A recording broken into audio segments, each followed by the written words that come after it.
What's up, Acadiana, and welcome to Offsides. I'm Shannon Wilkerson here with Brandon Comeaux. Thanks for joining us for today's broadcast. We'll be with you until 6 o'clock. It's currently 4:05. Happy Friday to everybody. Happy Friday to you, sir. Hello, Mr. Comeaux. Oh, hello, man. Yep. Everybody is so excited that today is Friday, and we are no exception. Yeah, and, you know, it's not too blazing hot outside. No. And, of course, we always want to point that out because it's unusual for early August. But I'll tell you, going into the 4 o'clock hour, we do have a lot of conversations here on Offsides about etiquette and how a lot of today's youth, the millennials, as we talk about, we rag on them a lot because we believe that in many cases they are lacking a lot of etiquette and they lack a lot of work ethic. And so there is a article on KPEL's website that we found very interesting and thought that it might be a good conversation to have, and it deals specifically with workplace etiquette. Yes. Okay, so of course, if you have anything that you'd like to add to the conversation, anything that you believe needs to be improved upon or brought up for workplace etiquette, we invite your calls at 232-1542, the Cajun Harley hotline. And this is really just a list of things that you shouldn't do at work. And so it'd be a fun conversation. As our listeners know, we try to wrap up the week with conversations that are a little bit lighthearted and fun and easy to discuss with our listeners. Oh, look, this is going to be a fun Friday edition of the show because passing by a couple of people here in the building, a couple of our topics that do listen to our show, and passing these topics by them, they're excited about them. I think you'll be excited about them as well, especially when we're talking about in this hour and workplace etiquette. You know, Shannon, some of these get violated, if you will, every day. And, and some of them, they get violated, but it's not a problem. In others, they do cause issues with other coworkers. So as we go throughout and kind of look customers. at the list. And customers, okay, yeah. It causes issues with customers. Yeah, that's a good point. And colleagues. Yeah. People that aren't necessarily a customer, aren't necessarily an employee, but you're exposed to in the workplace. Like, for example, delivery people. Right. Or, well, that's a good example. Yeah. I can go on, but that's a sums it up. But anyway, so, all right, so I'll start it off. Go ahead. All right, I'll start it off with things that you should not be doing in the workplace. And if you're doing these things, stop. Okay, that's the best way for us to put. All right, one of the things that I do not like in the workplace environment is when people discuss openly inappropriate topics. All right, inappropriate topics. I don't want to know if you have diarrhea. Okay, I don't want to know this. I don't want to know if you're gassy. I don't want to know other personal things. Okay, if you're a lady, I don't want to know certain things. Neither do other ladies, in my opinion. It's just, you know, inappropriate topics should never be brought up in any way. And if you have a coworker that you are close enough with that you feel that it is okay to discuss these things with them, then you need to be in an environment where nobody can possibly hear you.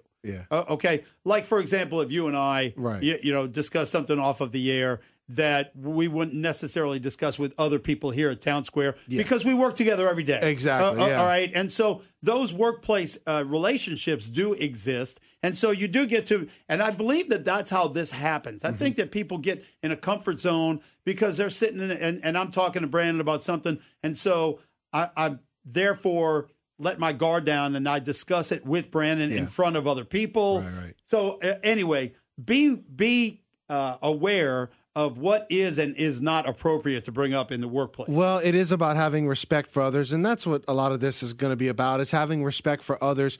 There may be three of you in a conversation, but two of the people may be closer than the third person, and those two people start having that conversation because they feel comfortable with each other, while the third person feels uncomfortable. And we're talking about very inappropriate things. I mean, we're talking about things that shouldn't really be discussed amongst people that aren't, you know, super close in some ways. So, that is something that, again, you just have to have respect for others.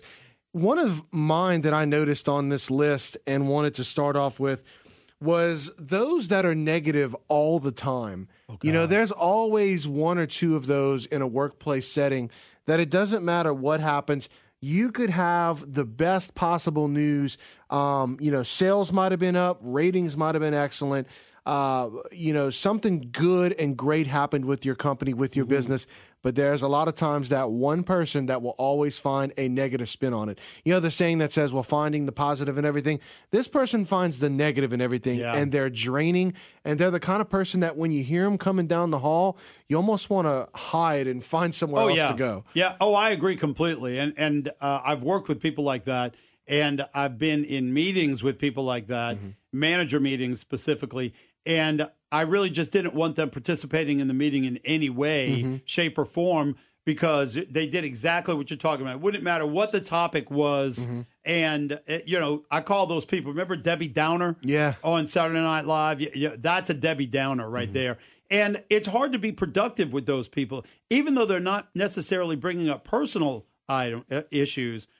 They are just negative about whatever the topic is. Yeah. Like, for example, to build off of what you said, you may, let's say that you work in a place and your sales were up that month. Right. All right. And you're discussing, hey, our sales were up this month. And, isn't that great? We all worked hard and now we're seeing the results and this is wonderful. And you just kind of conversing about it. And that type of person takes that information and says, well, the sales might be up right now, but they're nothing close to what we did 5 years ago. Yeah. Or something along those lines. Or another one that says, yeah, well, sales are up, but we're not getting any benefits out of it. That's exactly right. Where's our cut? Yeah, exactly. Well, you may be getting a cut if you worked on commission. Yeah. Or whatever. Or you may be getting a cut if you're not so negative. This is kind of a big dub, but looking on a Career Builder survey, it shows that a majority of employers, 62%, are less likely to promote employees who have a negative or pessimistic attitude. Oh, I don't doubt that whatsoever. I'm surprised the number. I was getting ready to say I'm surprised that number isn't higher. All right, I got another one, and of course we're inviting your calls at 232-1542. All right, I don't like people that eat smelly food.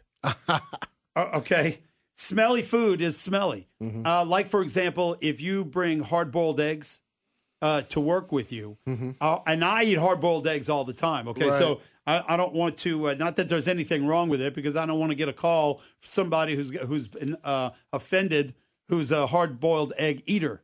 But I eat hard-boiled eggs all the time, but I eat them in private because they smell, and they smell bad, and they'll stink up an entire office. And so if you eat hard-boiled eggs, definitely go into your car and eat them, or go outside somehow and eat them. Those are foods that I don't even think you should be eating in the break room, okay? Because they stink up the entire room. They do. Also, reheated fish is another one that, and look, man, here in South Louisiana, I mean, we love our fish, and unfortunately, sometimes it comes with a smell when you reheat it and you have leftovers for lunch. So you have to be mindful about that as well. Another fish, tuna. Yeah. Oh God, tuna stinks. It's terrible. Oh. You can't eat that at work. No, and look, the one of the ones that I saw on the list that was hilarious, because who would like stinky cheese? But it's true. I mean, cheese can start smelling pretty nasty. Yeah. Sometimes when you're heating it up, it depends on what kind of cheese sometimes or how much is in there. But that's another one that kind of made the list as well. But yeah, I remember I knew this cheese guy. Yeah. Okay, and he sold all these exotic cheeses. Really, and they were expensive. And there were this mail order specialty cheeses, and I remember. I was at some event with him, and he had all these cheeses on display, and he was setting up his display, right? And he opened up one of the containers, and he smelled it, and he said, "Yeah, that one's got a really good stink to it."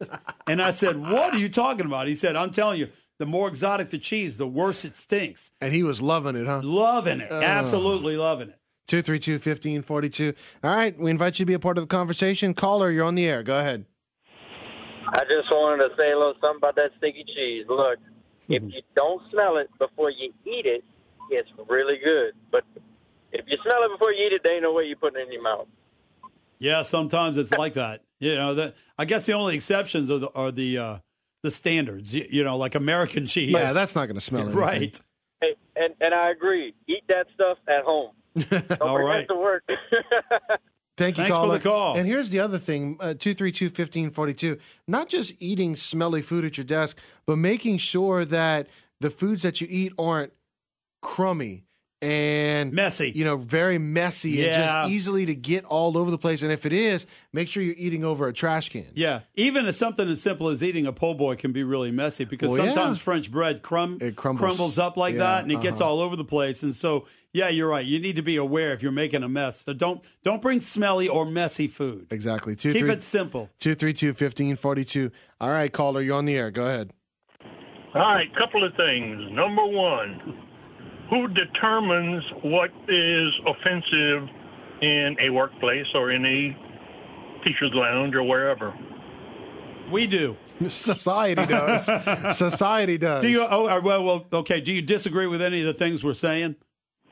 You don't have a list of rules and regulations on the wall that says this is what society deems offensive and this isn't. Maybe speaking about one thing to one person about a specific issue is not offensive to the person speaking and the one listening, and maybe not to the whole group except for one person. Because you have one person that finds it offensive, does that mean that you are being offensive? Well, okay. You make a selectively good point in that we have become a very oversensitive society. Okay, we are too easily offended by a lot of things, but what we are talking about is basic etiquette and manners that should be taking place in the workplace environment. Understood. Point two. Okay. Who determines whether a food smells good or not? Well, okay. I guess it's all right. Let me ask you something. Any of the foods that we suggested, do you find them that they don't smell bad? Well, I'm sure they have some aroma to them, but I'm not going to dictate to somebody else what they can and cannot eat because I don't like the smell. All right. You know what I mean? I do. I guess you're right, but what if somebody showed up with a dead armadillo? Okay, and they eat dead armadillo. Is that all right? I'm going to tell you what. I want to sit there and I want to watch them eat it. All right, point taken, brother. All Thanks right. for the call. 232-1542. We go back to the Cajun Harley hotline. Caller, you are on the air. Go ahead. Yeah, good day. Yeah, I actually work at a restaurant, and in the where we're cooking, we have girls in there that will literally belch like a cow. And I've asked them, I said, man, do you realize how gross that is? Oh, it's just natural function, I had it built up, and what am I supposed to do? I said, just go to a corner. Excuse yourself. Exactly. Yeah. Do they at least attempt to kind of muffle the burp a little bit, or they just let it come all out? Oh, just blow it out. Oh. I've worked with people just like that. I've worked with people just like that, and coincidentally, I've worked with girls just like that, females. And belching isn't the only thing they do. They flatulate openly. That's exactly my point. That's what I asked myself. Well, how would you feel if I just had to flatulate, relieve myself in gas and do it? Oh, that's nasty. I said, okay, well, the way you're belching upsets my stomach in a way that I could throw up. And if you do it again and my stomach is upset, happens to be, I'm going to throw up on you. And especially, did you say this is, were you the one that said that you work at a restaurant and women are doing that? Absolutely, sir. Oh. Yeah. Hey, I've been in that environment, and there are some people, there are some people that just don't think that they believe that that's a normal body function, and that belching and flatulating openly should not be offensive to anybody. Yeah. I totally disagree. And I will say that belching isn't as bad as the second one that I just mentioned. Yeah, I mean, look, if there's ever a place not to let loose those smells, it's a restaurant. Yeah. Thanks for the call, man. All right, 232-1542. We're going to continue on talking about workplace etiquette, having a little fun here, a little lightheartedness here on this Friday afternoon. We'll be right back. All right, welcome back into Offsides. Brandon and Shannon, as the clouds increase outside, they said it was going to be about this time today that we could expect to see some potential pop-up showers, and looks that way. It's starting to look that way right now. So look, especially if it hits in time on your commute home, Please be careful and please be patient. So we're spending the 4 o'clock hour talking about workplace etiquette, and we've touched on stinky cheese, negative coworkers, and so we're just talking and having some fun with you here today. As a matter of fact, Shannon, you wanted to mention one? Oh yeah, I got a big old list, bro. Oh, okay, I got a list as well. Okay, let's let our listeners jump in because we've been having. I think this is our buddy PC on. As a matter of fact, all the right, line's been waiting. All right, go ahead. You're on the air. Yeah, I was kind of going along with the second caller, the one that y'all that's saying it ought to be the person in there that against it go, because your workplace consists of a variety of people. And I'll say to this, if it stinks and it's sour, yeah, I'm listening to y'all about the cheese. And with me, if you can't smell it, that was wrong with it. When you got some aroma coming out, what's good to you might not be good to somebody else.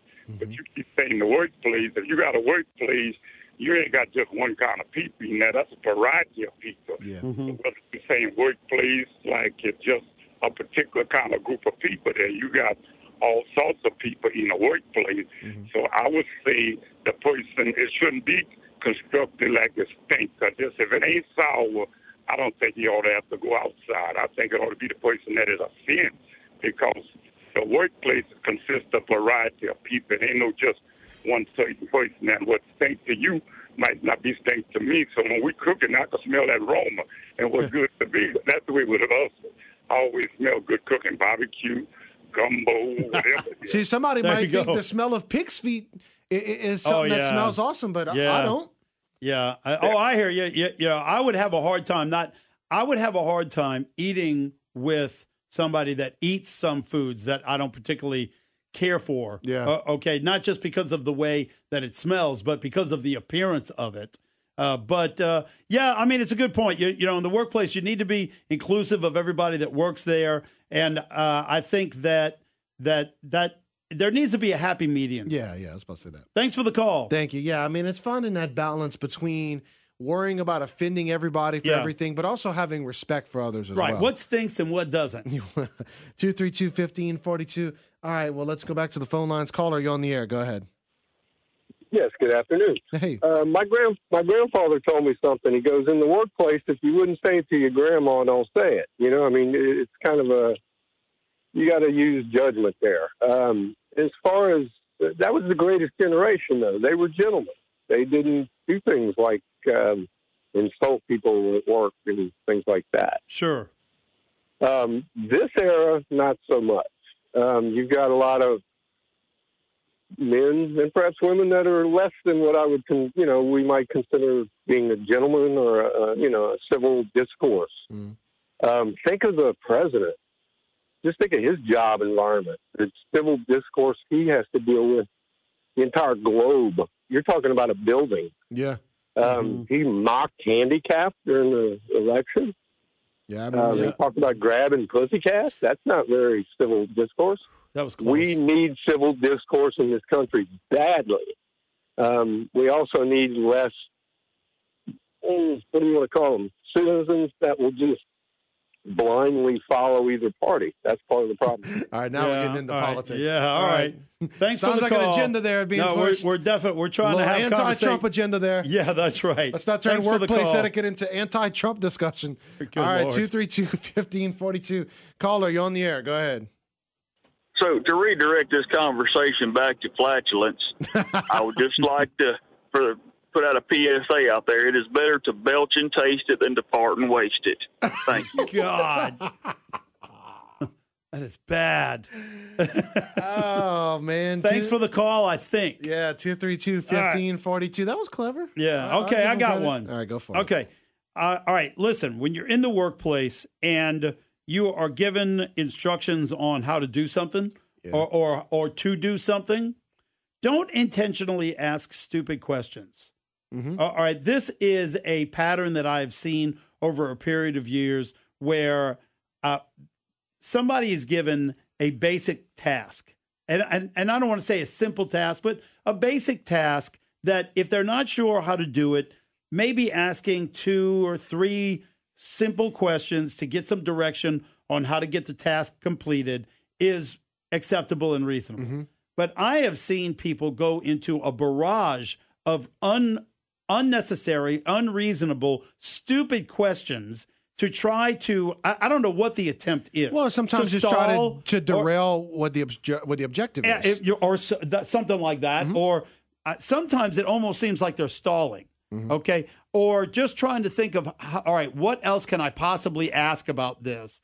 Asking some questions, and I know that the workplace environments should encourage and support asking questions. But when you are asking questions just for the sake of asking questions, don't do that. All right, 232-1542. Let's take these two calls right here, and then I want to bring one up that I think is going to have some people talking as well. All right, caller, you're on the air. Go ahead. Hey, buddy, thank you for taking my call. Y'all was talking about that stink cheese that smells so bad. What is a good smell? I think when you cook bacon, that's a pretty good smell. When somebody cooks bacon or bread. Cooking bread, that smell is wonderful. And probably after you cut the grass, when you get that fresh cut grass, you have that grass smell after you cut the yard. Yeah, those are good examples. And I'm going to tell y'all something. This is kind of weird, though, but I don't know why I'm going to say this. But when I was a little kid, we would go hunting, and I would shoot my little 410, and after that, I would smell the shell. I don't know why, but I don't know if that's a good smell or not. But to me, I liked it. I don't know why. I tell you, I remember as a child being at a gas station. I loved the smell of gas stations. There's something about if you're not smelling gas directly, but just the aroma of gas in the air, I've always liked that. Yeah, count me out on that one. Yeah, you don't like it. Nah, 232-1542. Getting back to workplace etiquette. Yes. Caller, you're on the air. Go ahead. Hello, caller. Hello. Yes, sir. Go ahead. Hey, perfume, strong perfume or strong cologne. That's a good one, actually. Yeah, that's true. If you use cologne or perfume, don't use too much of it when you go to work. Yeah, I can walk down a hall and nobody's in sight, and I can smell a certain smell and know who that is. I know they pass by. Yeah, because because they just wear too much, or they wear the same, or both. Wear too much of the same. Both. Yeah. Both. Yeah, good one. That's a new one. Yeah, good thinking. Thank you. That is actually a very common one right there. Yes, it is. That's a really good one, caller. Thank you. All right, so here's one I want to put out there, and this one can be. It probably offends some people, and it probably doesn't. It seems like almost every office has one or two people that sell cookies for their kids or sell some kind of an item, do a fundraiser.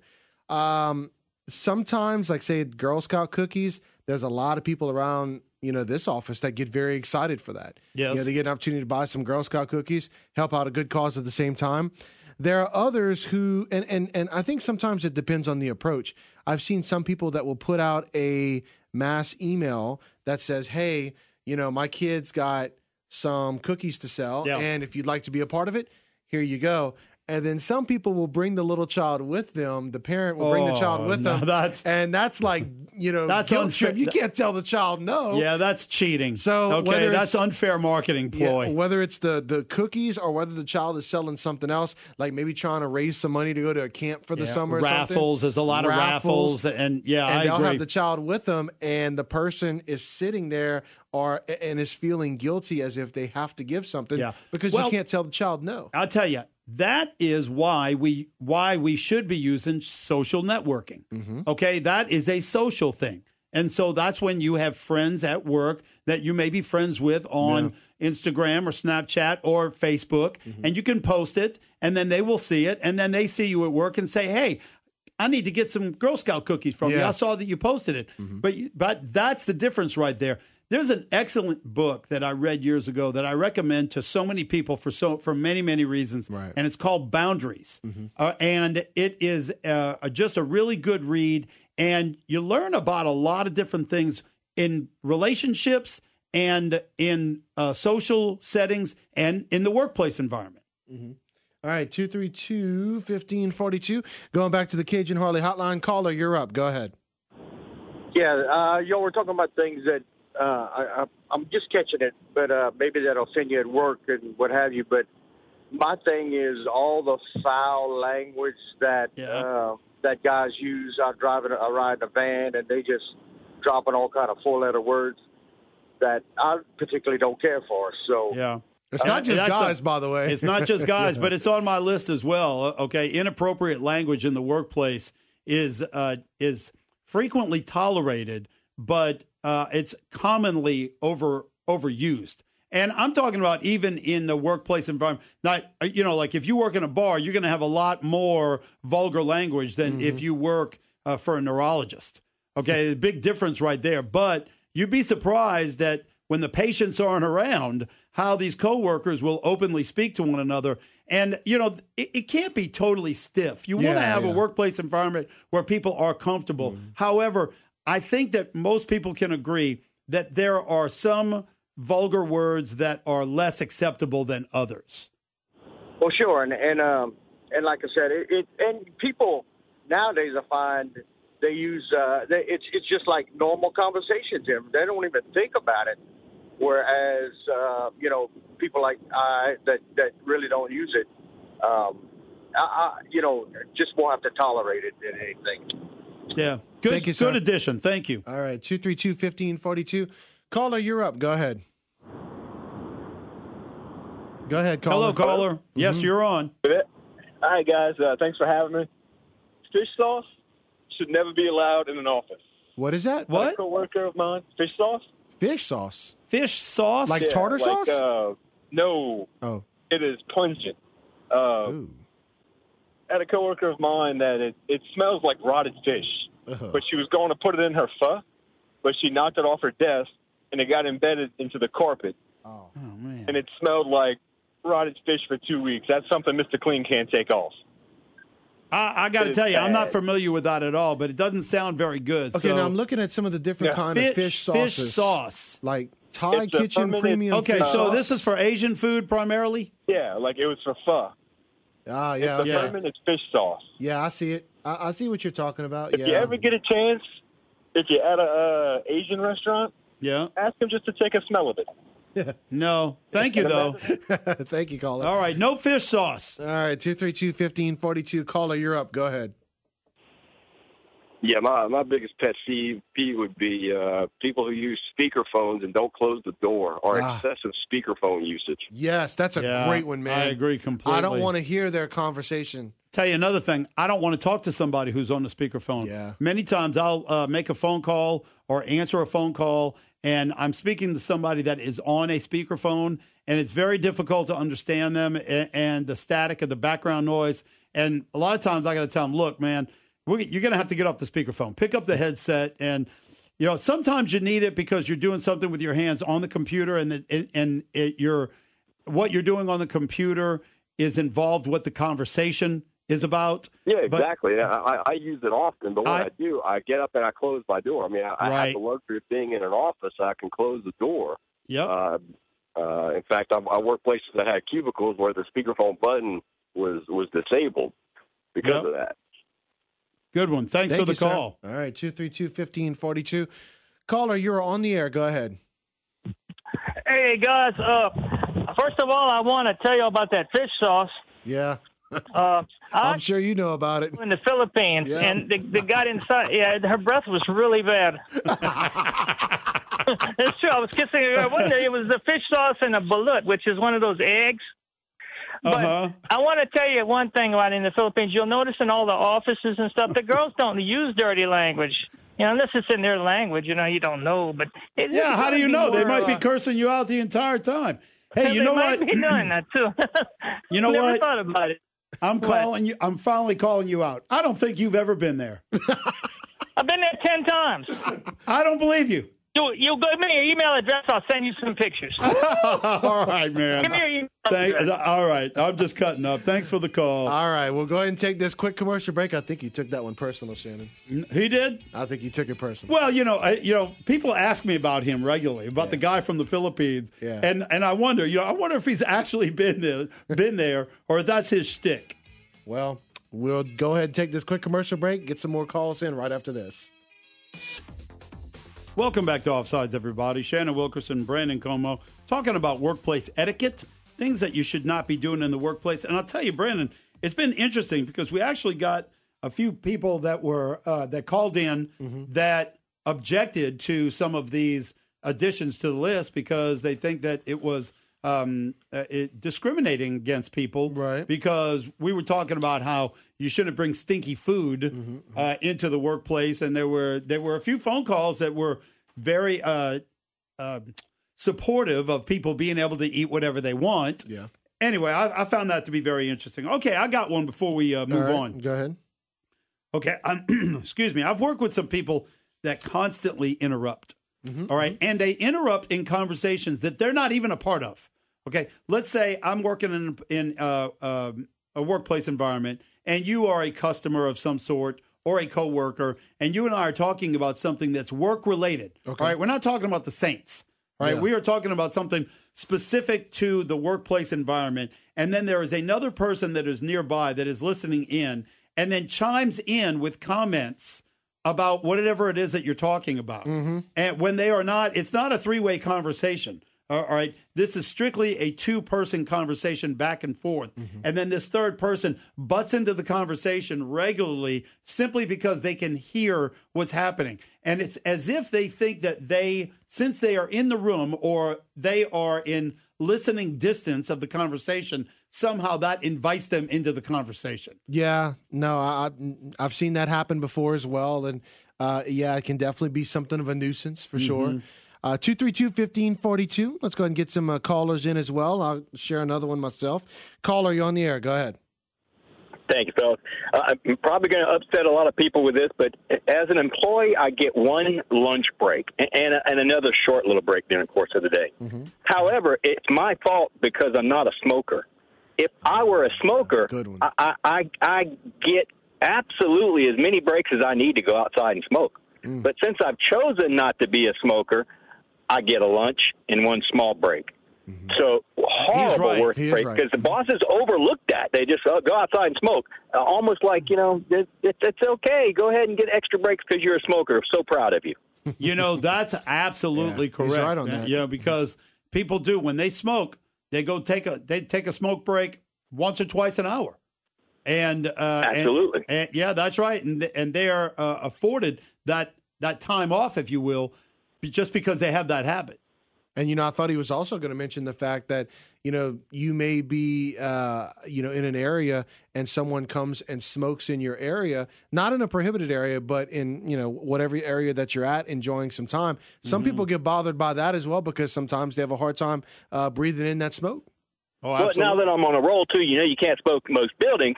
So what do? They stand 1 foot from the door that you got to walk through in and out. So, get away from the door. If you got to go out and smoke, really go outside. Don't just hold that door open and kind of stick 1 foot out. Yeah, in many buildings, there's a 25-foot requirement, distance requirement from the entrance. And what if you're enjoying your food outside and somebody comes and smokes when you're outside? Yeah. Thank you for the call. Thank you, caller, because you brought up, look, I don't know how we haven't even mentioned that one yet. But the smoking issue. Well, the smoking issue. Oh, people that smoke get way more breaks than those of us that don't. Yeah, well, they need their smoke break, and it's because they've got that addiction. Yeah. And it is a real addiction. It is a very real addiction. It's a real addiction. And so I can see how the employer is sometimes put in a awkward situation because let's say I'm your supervisor and you smoke and you've got a bad addiction to cigarettes. And man, if you can't go out there and smoke a cigarette, now you can't perform anymore. You can't concentrate. 232-1542. Here's another one before we go back to the phone lines. Being too noisy. You've got somebody in the office next to you or somewhere near where your workstation is at, and they're just blaring their music because they think that their music is, God's gift to music. But you don't feel exactly the same way. And it's distracting because you've got some work that you're trying to concentrate on, and you've got this music that is blaring into your space. That's something that bothers a lot of people as well. Yeah, I agree. Loud, obnoxious people or people that just talk too loud. That too. And when they're on the phone, it's very distractive. 232-1542, back to the Cajun Harley Hotline. Caller, you're up. Go ahead. Man, I don't know where to start, guys. It took me the longest time to clear my eyes of tears from laughing at some of these stories, but y'all are on a roll today. Well, go ahead. Come on, what you got, man? One of my pet peeves is these people that drive these pickup trucks that are diesels that think they can't turn their truck off. Everywhere they go, they got to leave it running. Okay, Yeah, I hear you. You go to the Sonic. You pull up to the Sonic to get a drink. There they are. Boom, boom, boom. And the fumes are noxious. Okay, it's like, dude, I thought we were ruining our environment. Turn your damn truck off. All right. All right, thank you. Remember caller. that for I Hate Mondays. Oh, definitely. Yeah, we're talking specific workplace problems. Yeah, workplace etiquette issues. That's what we're talking about in the 4 o'clock hour. But that would be a great one for I Hate Mondays. Mm-hmm. All right, caller, you're on the air. Go ahead. Is that me? Yes, sir. Oh, yeah. My biggest pet peeve at work is the guy or gal that's constantly saying, well, that's not my job. Ooh, that's a good one, yeah. Man. Uh-huh. I get it every day at work, every single day. It's like, come on, it's going to take 30 seconds. Help me out. No, that's not my job. All right, cool. Yeah, that's messed up. I mean, it's true. You know what I mean? Look, It's all the time, too. Yeah. It's all the time. If you can help out your fellow worker and it's not in your job description, man, but just go help that person out if you can. And, if it's not, if it isn't your job, okay, let's say it really isn't your job, meaning you know nothing about it, right? All right, then you find the person. Yeah, you assist the person. You don't just leave them hanging. That's right. You assist by finding somebody that does know something about it, or but you find a different term instead of "that's not my job." Yeah, and then the second part is that same person that's not my job is whining and complaining about why the people that do everything are advancing in the company while they're stuck at the same level they are because I do the stuff that's not my job. I hear you. Good point, Thank caller. you very much. All right, well, we're going to go ahead and take this quick commercial break. When we come back, well, we'll continue on with our conversation about workplace etiquette. You're listening to Offsides, Brandon and Shannon, News Talk 96.5 KPEL. Welcome back to Offsides, everybody. Having a great conversation with our listeners about workplace etiquette.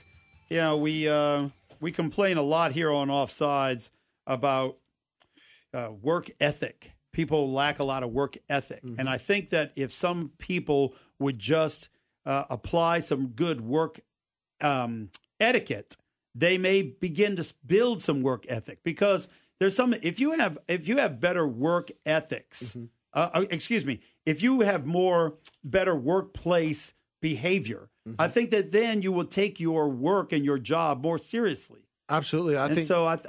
It starts with your appearance and your behavior. And if you become more serious about it, you will become more serious about your job and your responsibilities, and you may advance better and make more money. Well, as I was about to say, you may have some of these situations where these people are phenomenal workers, but unfortunately they're not being promoted because they're violating some of these workplace etiquette Yeah, they're rules. just difficult to be around. Yeah. They haven't necessarily broken any rules, but they're just unpleasant.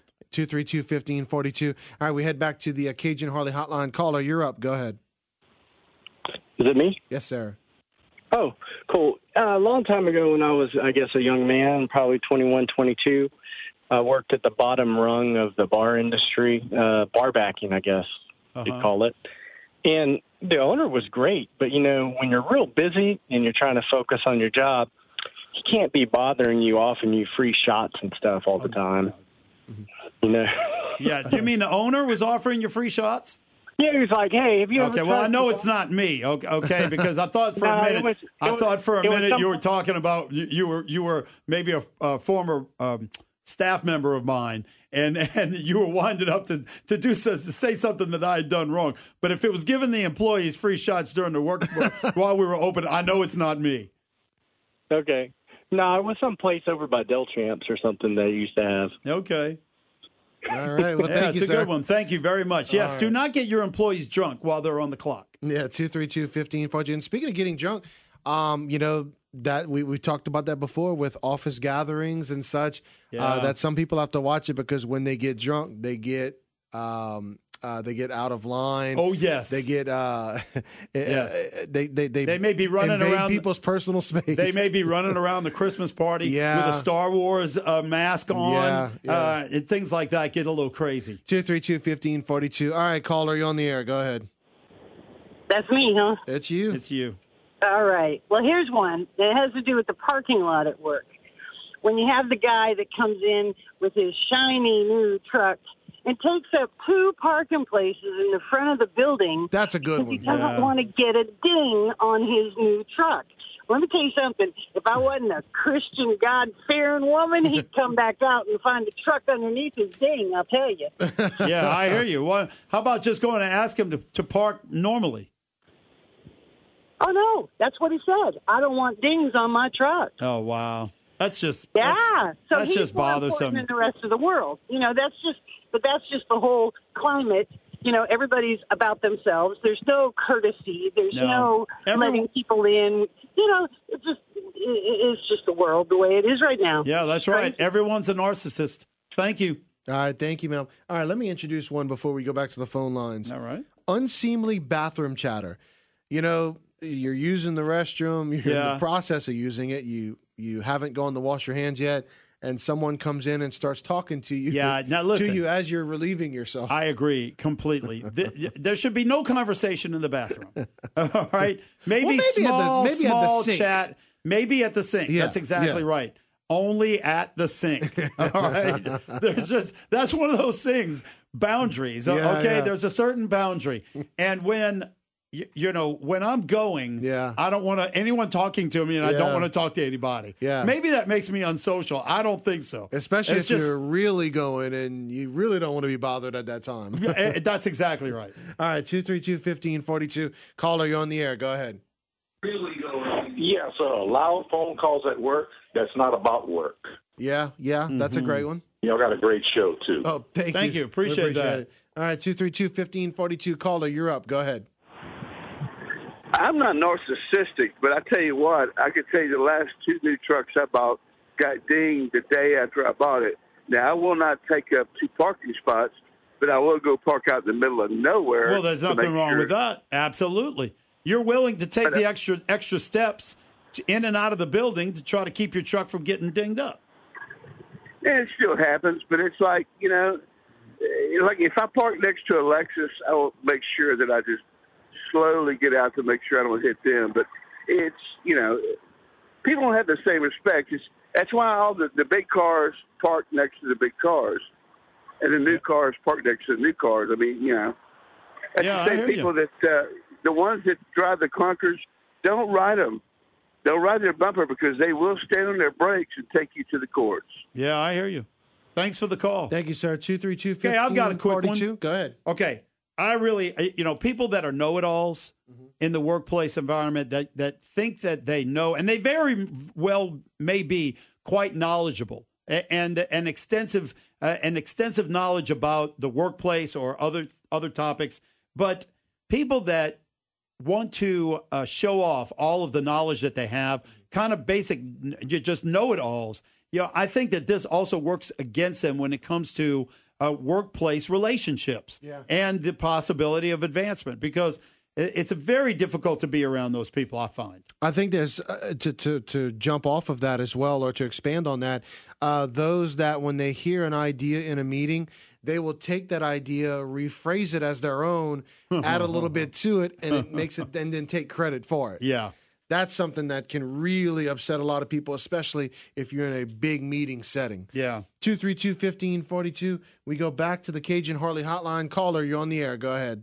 Yeah, smoking in the office where others don't smoke. Oh, in the building? That's not good. All right, thank you. All right, thank you. 232-1542. Caller, you're up. Go ahead.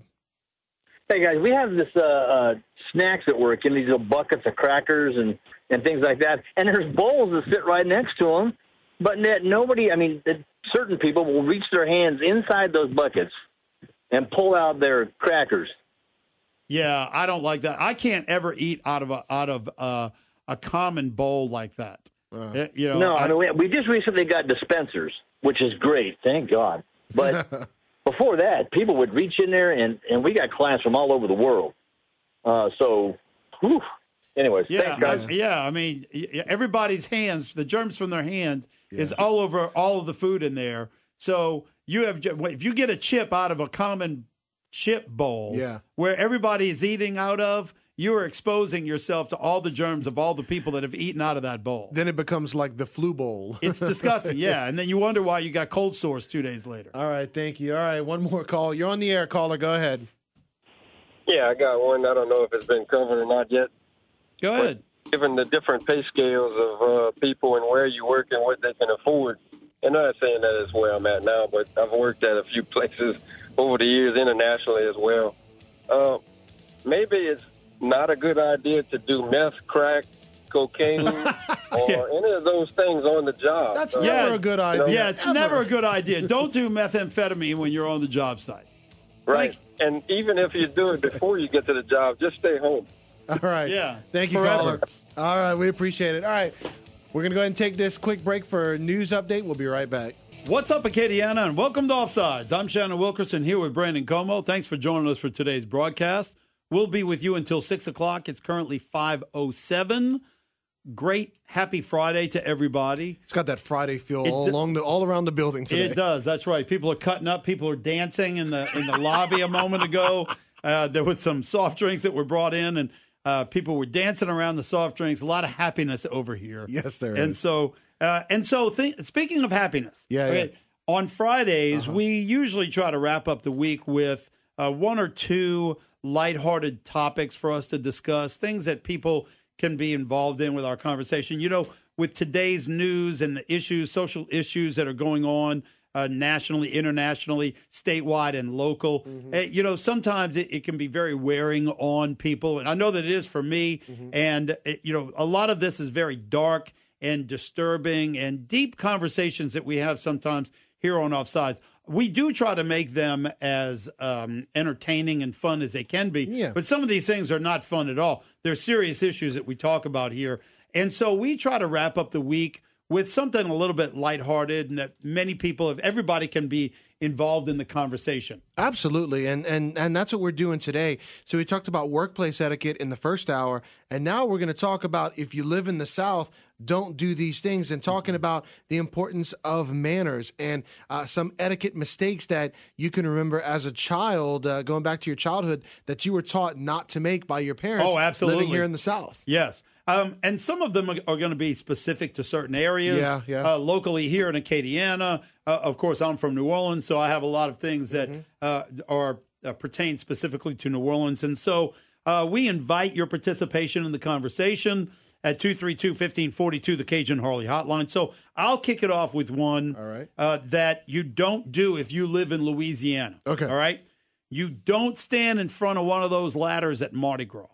Oh, wow, man. Now you threw me on that one. That's a good one. You don't say that is just one of those unwritten rules, okay? Especially in Orleans Parish. Now, the ladder thing is not as big here as it is in New Orleans or in Jefferson Parish. Yeah, but boy, let me tell you go to Mardi Gras, all you got to do is do an image search on Google for Mardi Gras, and you will see along the parade route, it is lined with ladders, okay? And on the top of the ladders are benches, okay, enclosed benches, and you put the kids up there, all right? And they can see the parade above everybody's heads, and they catch a lot of bees, and everything's fun.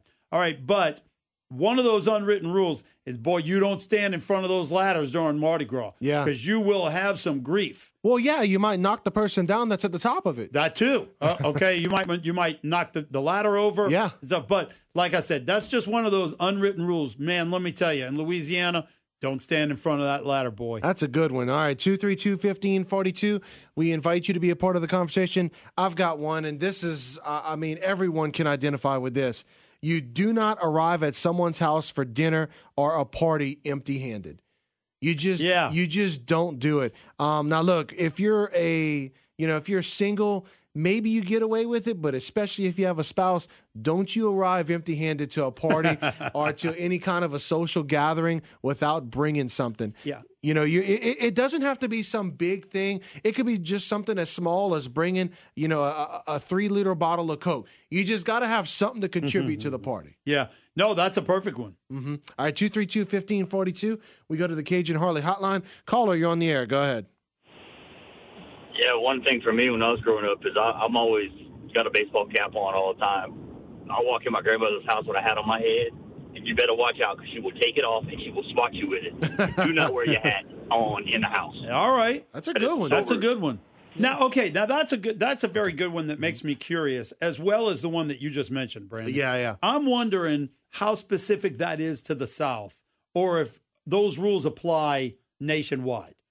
Because I don't know. Yeah. I've never lived anywhere else. Okay, I've never lived anywhere else. So. Did you kind of grow up by the same thing though? You have to bring something if you're going to a party. Was it kind of stress to you growing up? Unless it was family. Unless it was family. Okay, unless it was, but you know what? Even with family, it was normally predetermined. Yeah. Okay, you get together for the holidays, and this person's bringing the turkey, and that person's bringing the something else, and you collectively, you have a whole bunch of food. But yes, I remember when I was a teenager, a young teenager, and I was going to a birthday party. One of my friends was having a birthday party, right? And it was at that awkward age, okay, where you got to be cool and things, and it's hard to have birthday parties. And what do you do? How do you behave? And how do you dress? And things like that, because you're still a child, but you're not grown up. Anyway, I'm going to a birthday party, and my mother said, well, we need to go get a present. Yeah. And I said, well, no, Mom, we're too old to bring presents to birthday parties. And I remember it was a big deal.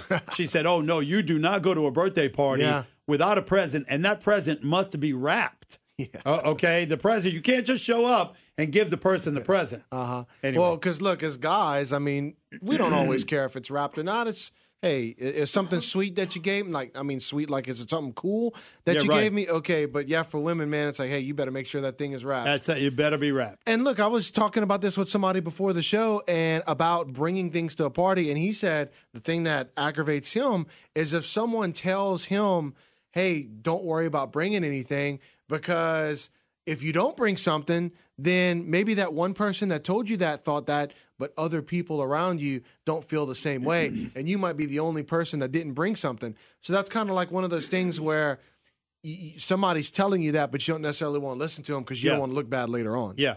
All right, I got another one. Okay, go and for I'm it. going to build off of what you mentioned a moment ago. Okay. You said bring a 2-liter of Coke. Yeah. Okay. I got something on my list that pertains to that specifically, okay? Because when you said bring a 2-liter of Coke, you don't necessarily mean Coke, okay? Because in the South, we call all soft drinks Coke. Yeah. Okay, so in the South, you do not call soft drinks anything other than Coke. Not pop.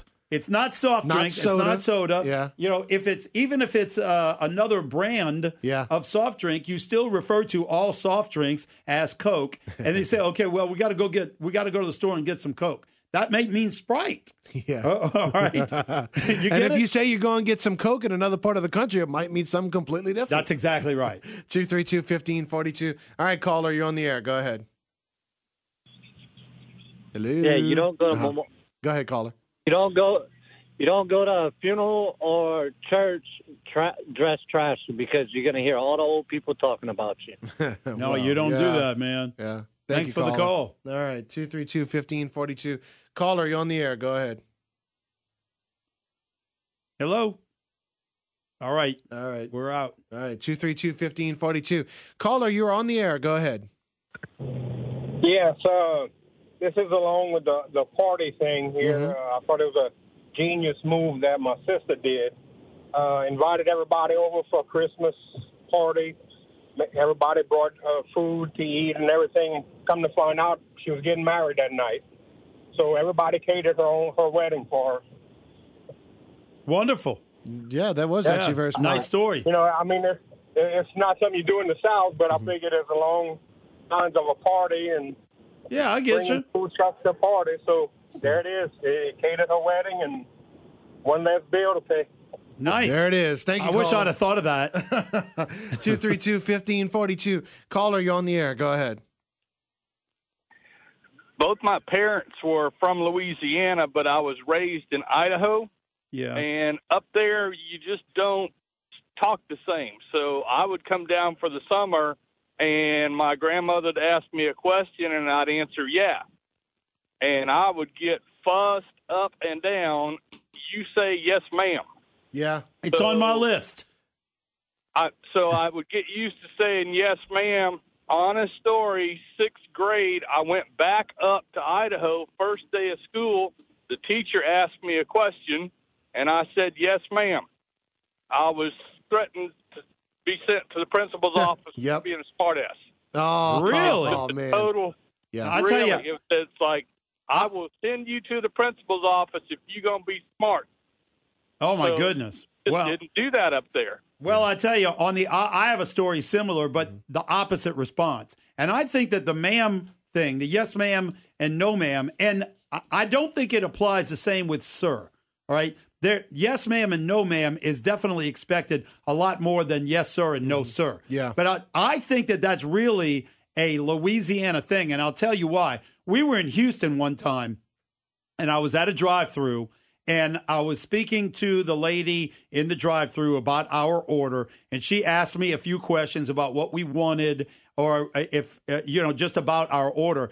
And on 2 or 3, like maybe 3 occasions in that short conversation, she was asking me a question, and I said, yes, ma'am, no, ma'am, just by habit. And when I pulled in to the window, that lady she said, you're the nicest person we have had in this coming through our drive. I said, why? What are you talking about? She said, every time I asked you something, you were saying, ma'am.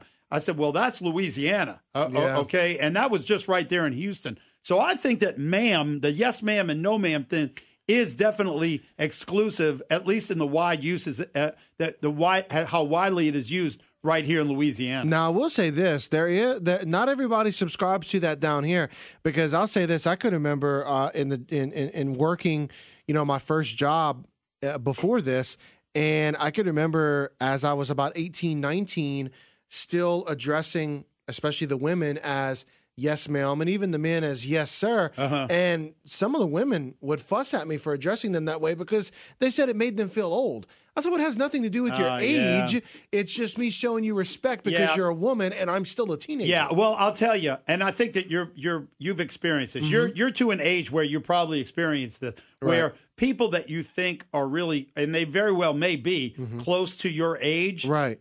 And you ask them a question and they say, sir. Yeah. And it's an alarming change of life. It's different. Okay. It is different. You're like, oh my goodness. Okay. You're just a few years old. Am I that old? Yeah, you are. Yeah. Okay. Unfortunately. 232-1542. Thank you, caller. Let's get one more before we have to go to the break. Caller, you're on the air. Go ahead. Hi, is it me? Yes, ma'am. Yes, hello. Okay.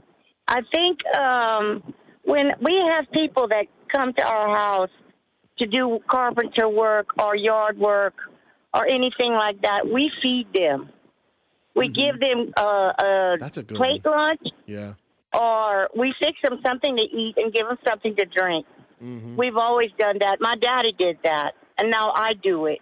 And I think it's a good thing to do to show courtesy. No, that's a great one. I could remember, if a repairman came by, even if it was like, a 30-minute fix on the dryer or something like that, you'd better at the very least offer him something to drink. So a Coke. A Coke, exactly. Right, which might not necessarily be a Coke. Yeah, but especially if it's in the middle of the Louisiana summer, you got to offer him or her at least something. Yeah, and very frequently something to eat. Yeah. Thank you for the call. Thank you, caller. That was a really good one. All right, we're going to go ahead and take this quick commercial break. But first, your J&J Exterminating Pest of the Day.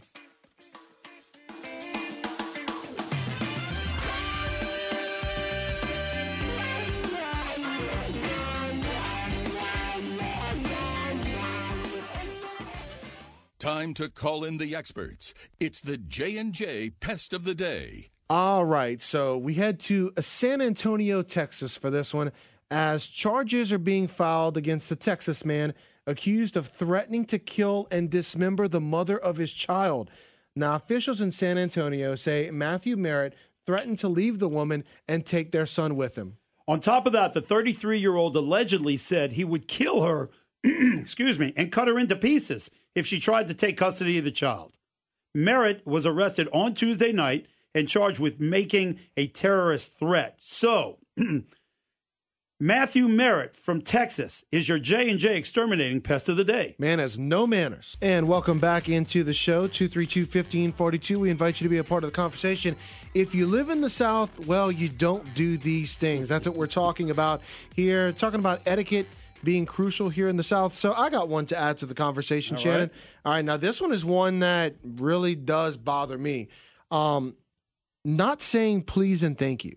It's a small gesture, but it can be very important. And for me, if I do something for someone, I don't expect them to make a big grand gesture about it, but I would appreciate a thanks or a thank you, especially if I took a lot of time to go through the trouble of doing it for you. It's something that you apparently couldn't do for yourself. You needed me to take some time out to do it for you. And all I want is a little thanks or a thank you. but not even, especially through email. That's what happens sometimes is that when you do something for someone, you send them an email that you've done it, and you don't get a thank you back. Yeah. Well, it's another one of those things that there's a difference between people in the South and Yankees. Yeah, yeah. And I use that term specifically when meaning the description of people that live north. Mm-hmm. And they're just not polite like we are here. They don't say ma'am like we were saying, and they don't say thank you, you're welcome. It's just not common like it is here. So yeah, you don't speak to people in the South without saying thank you and you're welcome. Okay, now I've got one as well, all right? Okay. All right. When you live in Louisiana, you do not give directions without using landmarks. Yes. Okay, that's the way we give directions here. We don't say you travel 2.5 miles east on this street and then you turn south for 3.5 miles and then you turn. No, that's not what we do, all right? What you do is you go down Congress until you get to the Cajun Dome, all right? When you get to the Cajun Dome, you take a right, all right? You get to the next light, you go left, and when you get to the Big Pizza, when you get to Domino's, take a left. We use landmarks here, and I don't think the rest of the world does that. We make it more real because it's easier to see landmarks than it is to read street signs or to know how far you've traveled. Well, and sometimes some people will get a little bit more specific than the big landmarks. They're trying to direct you through the country. They'll say, you go to the third mailbox on this street, you take a right.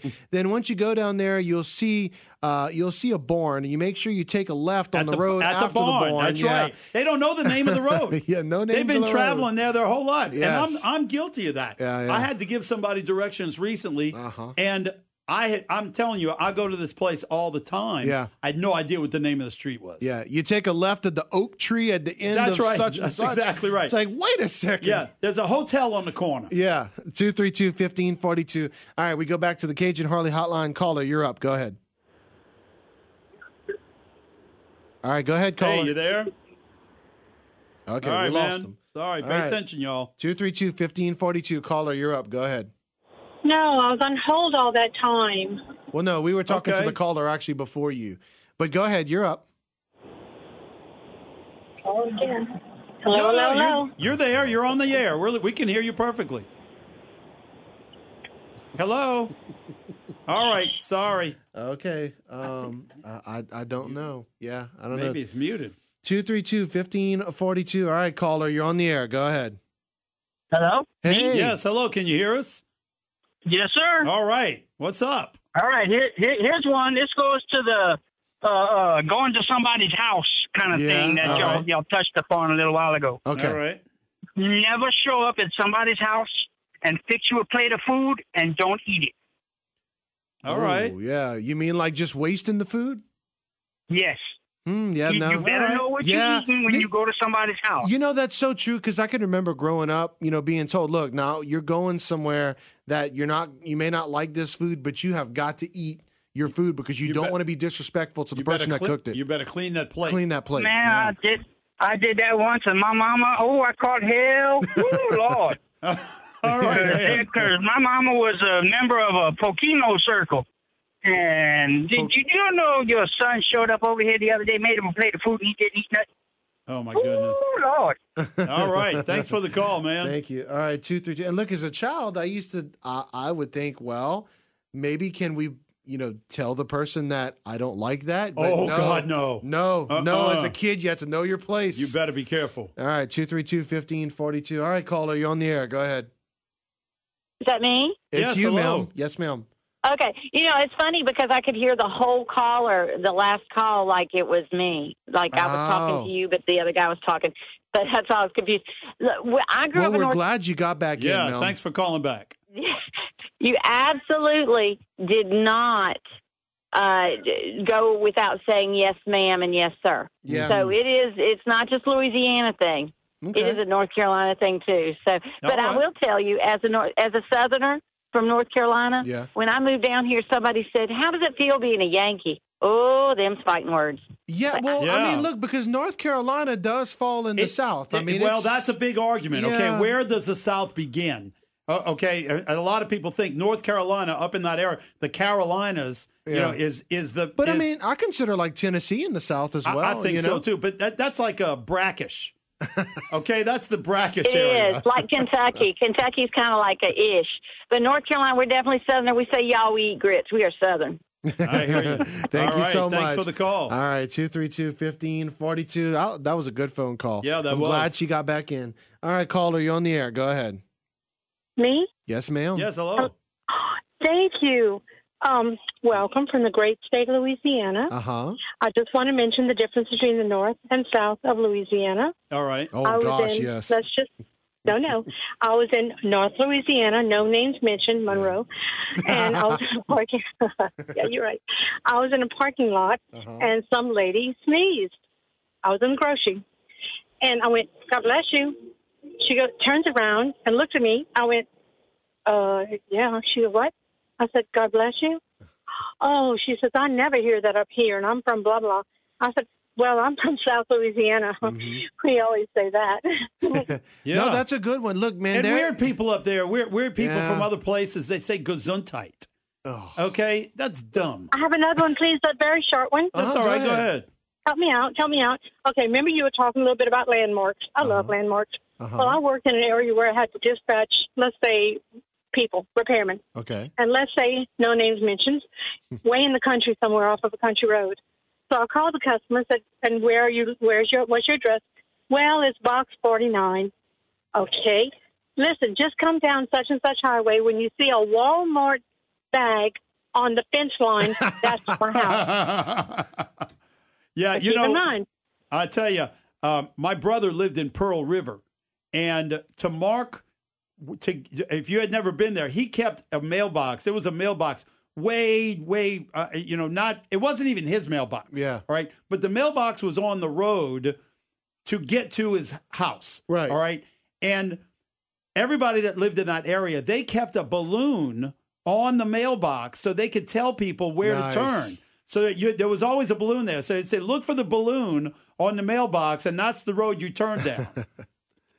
A Walmart bag is better because that means you're rich. Thank you, ma'am. Thank you very much. Hey, she's right about the whole North Louisiana, South Louisiana thing. Big difference. It's different, man. It is. All right, 232-1542. Caller, you're on the air. Go ahead. Hello, Scott. Yes, sir. Yes, hello. You're on. Yes. I was talking about funerals back in the old days. Yes, sir. When a funeral passed by, people would park their cars off to the side, get out. If a man had a hat on, they'd put it over their heart as the funeral procession would pass by. That does not happen today. I remember that as a little kid. I remember that. All traffic stopped both ways. All traffic. You got off on the side, and the men got out, took their hats off. I tell you, when I was a boy, the first funeral that I went to, one of my uncles passed away. And we went to the funeral, which was at a funeral home on Canal Street in New Orleans. And when everybody was leaving the funeral to go to the ceremony, for the ceremony there, the workers at the funeral home stopped the traffic on Canal Street for everybody to leave. And when we were leaving, I noticed that all the traffic on the other side, traveling in the opposite direction, they had stopped too, even though we weren't going into that line of traffic. And so that's a memory that really is embedded, and it pertains exactly what you're talking about. Traffic both ways were stopped. That's right. All right, man. Thank you, sir. Thank you. All right, 232-1542. We've got one more call before we go to the break. You're on the air, caller. Go ahead. Yeah, is that me? Yes, sir. Yes, hello. Yeah, when you were talking about giving directions using landmarks, and I had some friends of mine, a friend of mine come in from, I think he was from California or somewhere, but when he wanted directions to the town and to my house, I said, "Man, you take this, 167, go south. When you hit the T, you take a left, and then you drive down that road until you hit another T and take a right." And it just confused the hell out of him. And he was like, "Man, I want the names, and boy, and I had to sit there, and a couple of times I had to look the names of the streets up so I could figure out what to tell them, but because I just drive, you go to the T, you take a left. Yeah. Oh, I tell you, I could not give somebody directions to my house from many places in this area knowing the streets. I just couldn't do it. And I travel them every day. It's tough because you don't pay attention to the name. You just know I go to this place and take a left or take a right. Thanks for the call. Yep, thank you, caller. All right, everybody. Cajun Harley-Davidson. Cajun Harley-Davidson now has a new offer called Warranty Forever. Warranty Forever provides a lifetime limited powertrain warranty. This warranty is included in every new and pre-owned bike under 5 years old and is at no additional cost to the buyer.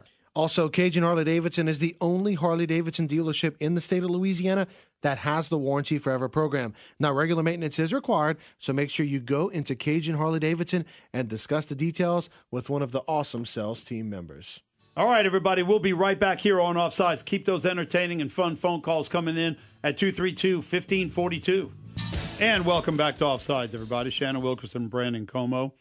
We're talking about what you don't do if you live in Louisiana or anywhere in the South. A lot of the things that we're talking about are really specific to the area, the Acadiana, Louisiana. And I've got one that I'll throw in there, okay? All right, go for it. If you live in Louisiana, you don't throw away those Mardi Gras cups. No, you don't. Okay, you keep those Mardi Gras cups forever. They're perfect for coffee in the car. Yeah. Okay, I believe the most likely use of Mardi Gras cups is when you leave to go to work and you don't have enough time to have coffee before you leave. You put the coffee in the Mardi Gras cup, and then you build up an inventory of dirty Mardi Gras cups with dried up coffee in them in your car. Okay, but if you live in Louisiana, you just don't throw those things away. No, you're absolutely right about that. I mean, the Mardi Gras cups, you just kind of rewash those suckers and use them again for later. You got to get the full use out of them. They last forever. They do. 232-1542. Back to the Cajun Harley hotline. Caller, you're on the air. Go ahead. Well, it's got to stop laughing at that one. I hadn't been to Mardi Gras in about 20 years. It's 3 blocks from where I live. Oh, wow. Do you have any cups? Nope. Oh, okay. Well, I'll tell you what. If you went to Mardi Gras, you'd have some cups. Well, I'm 60 years old. I've been living here all my life. Well, except for 4 years. The lady reminded me about Carolina. I lived in Carolina for about 4 years. Oh, wow. In North or South? And yes, ma'am, in North Carolina. Oh, right in the Appalachian Mountains in the foothills. A little town called North Wilkesboro. 4 years. Yeah. I loved it. It's beautiful. That was great. Nice. All right. So here's my thing with it has to do with gravy. Okay. White gravy and brown gravy. Uh-huh. I never ate, as a teenager, I went to Shreveport to visit some relatives. Mm-hmm. And we stopped at a little breakfast place to eat some breakfast, and they brought my breakfast out, and there's this white gravy on my biscuit. I looked at my mom, and I didn't know what in the world. I've never seen white gravy before. I didn't know what it was. So I came back to Lafayette trying to find white gravy, and you can't find. No, they don't want you to say white gravy. It's brown gravy down here. Yeah.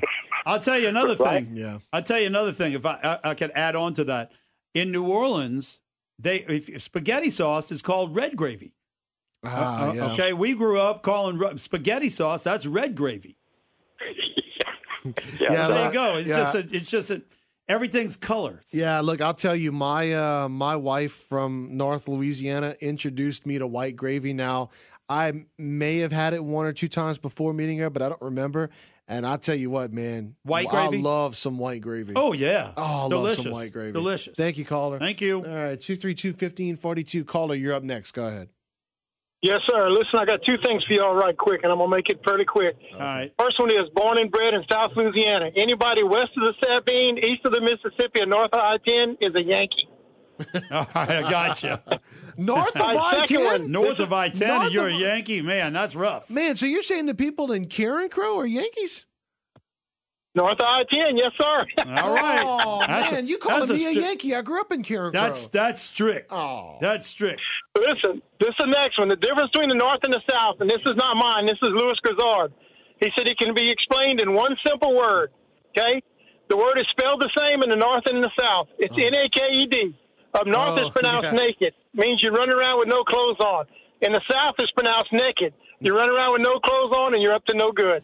Yeah, all right, man. Thank you, caller. All right, 232-1542. All right, we're going to go back to the phone lines. Caller, you're on the air. Go ahead. Hey, Brandon, your prior caller stole my thunder on the Yankee part, but I got one more. Okay. Talking about respect at funerals, I'll tell you what happened at the LSU game. I was sitting in the back of up in the high stands, looking backwards over Nicholson Drive. I was sitting there, and the game was going real good. And a funeral procession come by, and this guy stood up. He turned around, looked at the funeral procession, took his hat off, and put it over his heart. And I looked at it and I said, "Man, you that respectful to the dead?" He said, "Well, it's the least I could do. I was married to her 48 years." Oh, man. That's rough. Call. That's rough, man. Thanks for the call. Jeff. Thank you. 232-1542. That's a little rough. 232-1542. All right, so here's another one to come across as well. Look, if you're in the South, some things that you don't do, you don't talk with your mouth full. It's never okay. You know, people around here, they'll cover their mouths while they're eating just to be polite to somebody else. That's obviously something that parents with their children, making sure, especially down here in the South, you do not talk with your mouth full. Yeah, that's a good one. Yep. All right, I got one. Okay, go for it. Okay. In the South, you do not throw away newspapers. Oh, yes, that's true. Okay, people hoard newspapers, sometimes for years. It's not necessarily safe all the time, but you at least save your newspapers for some period of time. Not everybody saves them for a long period of time, but it's traditional that you hold on to your newspapers at least a couple of weeks. Yep. All right, 232-1542. Back to the phone lines. Caller, you on the air. Go ahead. Yeah. Can you hear me okay? Yes, sir. Oh, yeah. Hello. All right. Okay. I'm going to correct that young man, that whippersnapper about I-10 being the north boundary. Us older guys, it's the Red River. Red River. South of the Red River. Oh, that's up around Shreveport, Bossier, huh? No. Down. Red River goes through Alexandria. Oh, okay. Well, now that makes sense. South. So if you go to Bunkie and Mansura and Lemoyneville and all those places, Sam Sport, and tell those people that, oh, Lord, that you're a Yankee, you're in trouble. Yeah. All right, man. Thanks for the call. All right. Thank you, caller. 232-1542. You're up next, caller. Go ahead. Another difference is a pecan. Down south, we say pecan. Up north, they say pecan. And down south, a pecan is something entirely different. Yeah, that's right. That's what you go number one in. Thanks for the call. All right, 232-1542. Caller, you're up next. Go ahead. Hey, guys. How y'all doing this afternoon? All right. I know why we keep the newspapers. I can fill you in on that one. All right. We like to barbecue too much. We like to have bonfires. You got to have a lot of people to get that. Yeah, and crawfish boils. Yeah, crawfish boils, the big one. That's right. You got to have a piece of paper to start the flame. Yeah. All right, caller. All right, thank you. Thank you. All right, we're going to go ahead and take this quick commercial break, the final one of the week, and we'll be right back. More of your calls are welcome, 232-1542. Welcome back to Offsides, everybody. We are wrapping up today's conversation. We're talking about things that you don't do if you live in Louisiana, and I've got another one. Okay. I'm going to mention two things that kind of run parallel to one another. Okay. And there are a few people that might not like one of them, but I think that most of the people will see where I'm coming from. Okay. When you live in Louisiana, you don't cheer for Alabama or the Falcons. Oh, that's a good one. Okay, you do not cheer for. You do not say Roll Tide, and you do not cheer for the Atlanta Falcons. Now that is a good one. By the way, which one do you hate more? I mean, for me, it's I dislike both of them, but Atlanta easily. I think Atlanta. Yeah. I think Atlanta, and that's because it runs deeper for me. I mean, I was a Saints fan as a young boy. Mm-hmm. Okay, I didn't become involved or interested in college football until I was a little bit older. Yeah. Okay, and so I wasn't exposed to college football at the age that I was with the Saints, and so it's also. And I'll tell you, I hate Carolina more than Atlanta right now.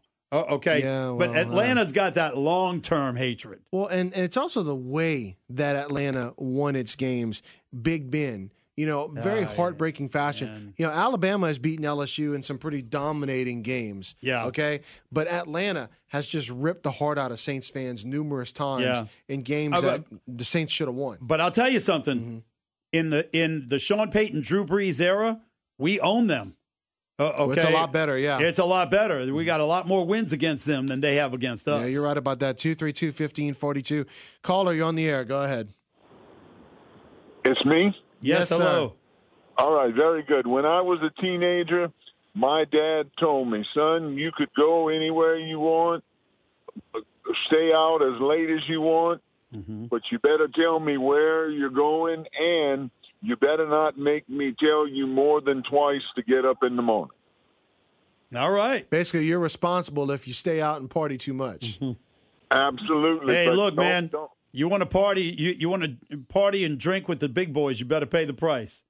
Exactly. He said, if you want to go out and be a man, you better get up in the morning when I tell you and be a man.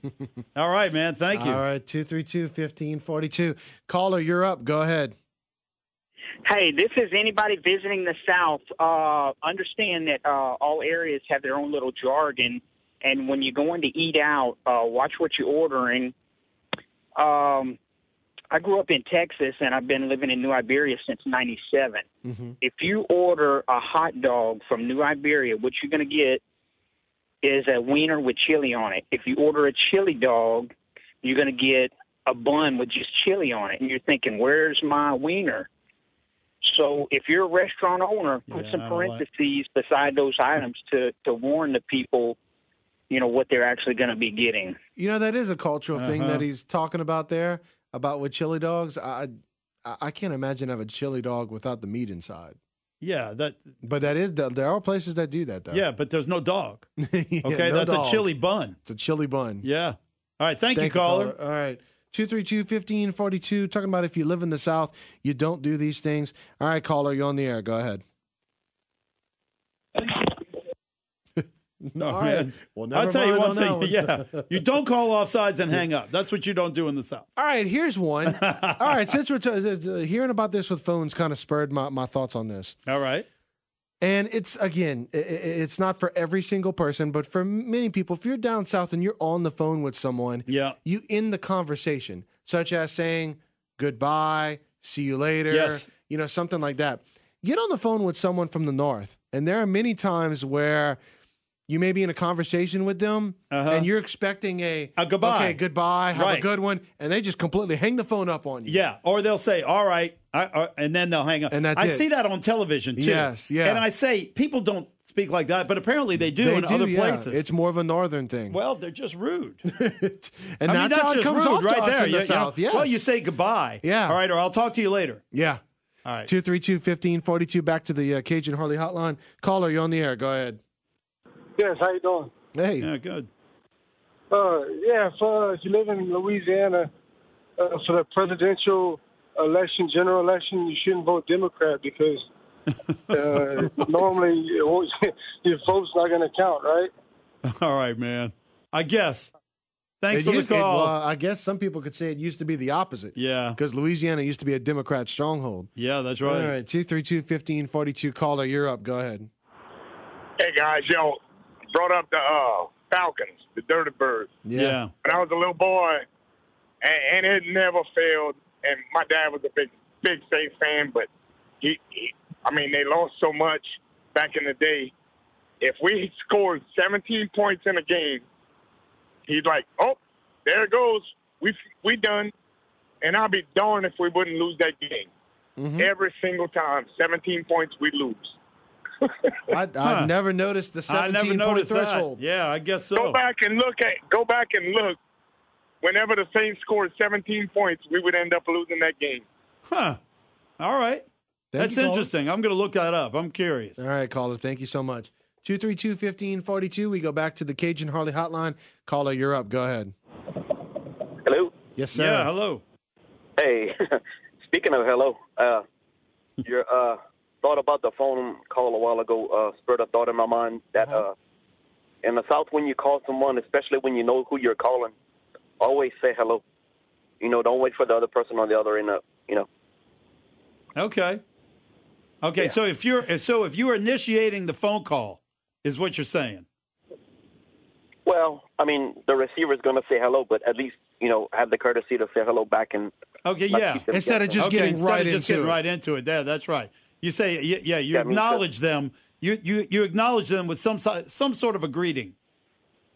Yeah, I mean, sometimes I'll get a call. I mean, from these, I don't know if it's a robocall or what, but I'm like, hello, they don't say anything, and Yeah, I hear you. Leave you hanging. Thank you, sir. All right, thank you. All right, 232-1542. Got a couple minutes left to the show. Caller, you're up. Go ahead. Yeah, hi. I grew up in New Orleans, been here since 1979, and I didn't know what marinara sauce was. Mama grew up on Desire Street, and we called it red gravy. Red gravy. I didn't know what marinara sauce was either. Everything was just red gravy. When I moved here, I was like, what is marinara? Is that? I thought that maybe it was just something they used to dip your cheese sticks in. Okay, because I remember going, I'll tell you why I think that. I remember going to TGI Fridays and Bennigan's, and on the menu, they would have cheese sticks, and it was served with what they called on the menu marinara sauce. Okay, but it was the first time I heard that. It was all red gravy. You either had red gravy or brown gravy. That's all it was. Great. Thanks, guys. All right, thank you. All right, 232-1542. Caller, you're up. Go ahead. I just want to wish y'all a happy weekend, and I'm enjoying your show. All right, thank you, brother. Well, that was very nice. Wasn't that very nice of that guy? Yeah, it showed very good politeness. Yes. All right, caller, you're up. Go ahead. Hello? Yes. Yes, hello, you're on. Yes. Can I give you food for thought in 20 seconds for another show? 20 seconds. Can you do it in 5? Give us a topic. Pretty much. Go ahead. Quickly. I've been here 35 years in the outskirts of Lafayette. Last night. I said 5 seconds. Sorry. Go ahead, man. I'm kidding. He's just messing with you. Go ahead, caller. I've been here 35 years, never had a vandalism problem. The street next to me, live on the outskirts of Lafayette, had 6 cars burglarized and 1 stolen. I want to know what my rights are if I catch someone in my backyard at night. What are my rights? I should did. You know? I'm not giving legal advice on that. So, yeah, well, it might be something that we can partner up with another at a later time with a similar not topic. Today. Okay, well, keep it in mind. Thank you. All right. Well, we're going to go ahead and just call that the end of the show right now. We've got the Mark Levin Show coming up next. We want to wish all of you a happy weekend. Yeah, everybody have a safe and happy weekend. All right. Enjoy the summer. We'll be back on Monday.